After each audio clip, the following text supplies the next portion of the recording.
अज्ञानातिमिरान्धस्य ज्ञानाञ्जनशलाकया चक्षुरुन्मिलितं येन तस्मै श्रीगुरुवे नमः। नित्यानन्दं नमस्तुभ्यं प्रेमानन्दप्रदायिने कलाकल्मषनाशाय जावापतये नमः। नमो महावैद्यनाय कृष्णप्रेमप्रदायिने कृष्णाय कृष्णचैतन्यनाम्ने गौरत्वे नमः। श्री कृष्ण चैतन्य प्रभु नित्यानंद श्री अद्वैत गदाधर श्रीवासादि गौर भक्तवृंद गुरुवे गौरचंद्राय राधिकाय तदालये कृष्णाय कृष्ण भक्ताय तद्भक्ताय नमो नमः। हरे कृष्ण कृष्ण कृष्ण हरे हरे हरे राम राम राम हरे हरे। सर्वप्रथम मैं मेरे परम गुरु पाद पद्मश्री भक्ति वेदांता श्री श्रीधर गोस्वामी महाराज जी के अभय चरण कमलों में अनंत दंडोपति निवेदन करती हूँ तथा उनके अहित की वांछा करती हूँ। तत्पश्चात जय नित्य लीला पृष्ठों विष्णुपाद अष्टोत्तर सता श्री श्रीमद भक्ति वेदांता श्री नारायण गोस्वामी जी महाराज तथा जय नित्य लीला पृष्ठ ओम विष्णुपाद अष्टोत्तर सता श्री श्रीमद भक्ति श्री रूप सिद्धांत गोस्वामी परम गुरुदेव महाराज के अभय चरण कमलों में मैं अनंत कोटि दंडवत निवेदन करती हूँ तथा समस्त गुरु वर्गों से मैं अपने अहित की कृपा की वांछा करती हूँ।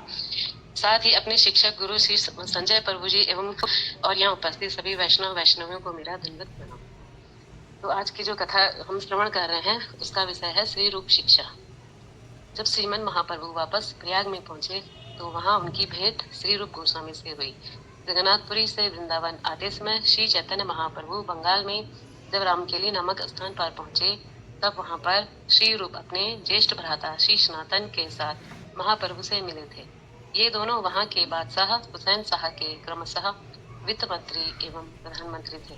तो प्रभु ने इन्हें आदेश दिया था कि अति शीघ्र ही विषयों को त्याग कर मेरे पास आओ, परंतु बादशाह इन दोनों को छोड़ना नहीं चाहता था। अतः ये दोनों चतुरता पूर्वक वहां से निकल आए। पहले श्री रूप गोस्वामी आकर प्रयाग में प्रभु को बहुत आनंद हुआ। 10 दिन प्रयाग में रहकर श्रीमन महाप्रभु ने श्री रूप को भक्ति रस तत्व की शिक्षा दी, जिसको श्री रूप गोस्वामी ने भक्ति रसामृत सिंधु, उज्जवल नीलमणि, विदग्ध माधव और ललित माधव आदि ग्रंथों में गागर में सागर की भांति भर दिया है। श्रीमन महाप्रभु कहने लगे, हे रूप, सभी जीव अपने कर्म फल के अनुसार अनादिकाल से इस ब्रह्मांड में उच्च नीच योनियों में भ्रमण कर रहे हैं। उनमें से किसी सौभाग्यवान को भक्ति उन्मुखी सुकृति के प्रभाव से साधु संग प्राप्त होता है। ज्ञात अथवा अज्ञात में भी यदि कोई किसी भी प्रकार से भक्ति के 64 अंगों में से किसी एक अंग का भी पालन कर लेता है तो उसकी भक्ति उन्मुखी सुकृति हो जाती है, अर्थात उसके प्रभाव से वह भक्ति के उन्मुख हो जाता है।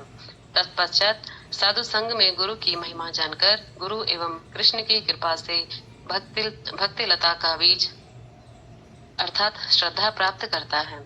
उस बीज को प्राप्त कर वह उसे हृदय रूपी खेत में रोप देता है तथा उसमें श्रवण कीर्तन रूपी खाद जल प्रदान करता है, अर्थात भगवान के नाम रूप गुण आदि का श्रवण तथा कीर्तन करता है, जिसके फल स्वरूप बीज अंकुरित होकर भक्ति लता के रूप में परिणत हो जाता है। वह भक्ति लता बढ़ते बढ़ते ब्रह्मांड को भेद कर विरजा एवं ज्योतिर्मय ब्रह्मलोक को भी भेद कर क्रमशः बैकुंठ लोक तक पहुंच जाती है। वहां से वह गोलोक वृंदावन में पहुंचकर कृष्ण के चरण रूपी कल्प वृक्ष पर आरोहण करती है।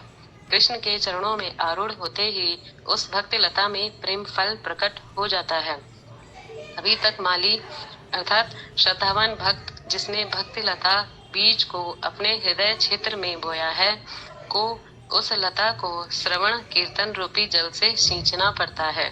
इस प्रक्रिया में जल सिंचन के अतिरिक्त माली का एक और भी कार्य होता है।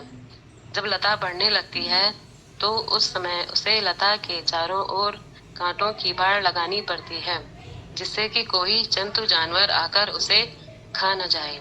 वैष्णव अपराध ही दुष्ट जंतु जानवरों के समान है। वैष्णव अपराध पागल हाथी की भांति होता है, जो भक्ति लता को जड़ से उखाड़ फेंकता है।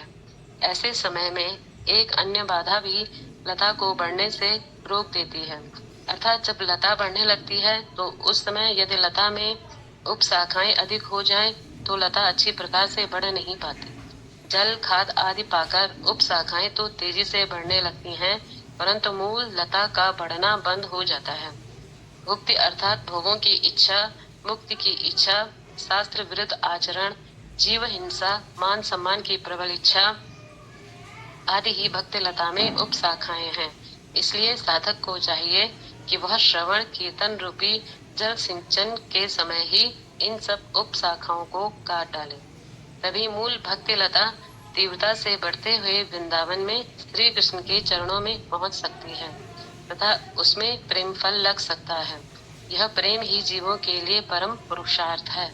धर्म, अर्थ, काम तथा मोक्ष, ये चारों पुरुषार्थ ही कृष्ण प्रेम के समक्ष तृण के समान हैं।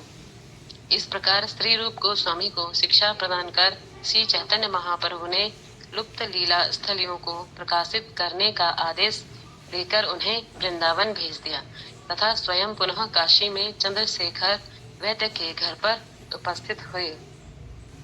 अच्छा कल्पतरुभ्यश्च कृपा सिंधुभ्य एव च पतितानां पावनेभ्यो वैष्णवेभ्यो नमो नमः।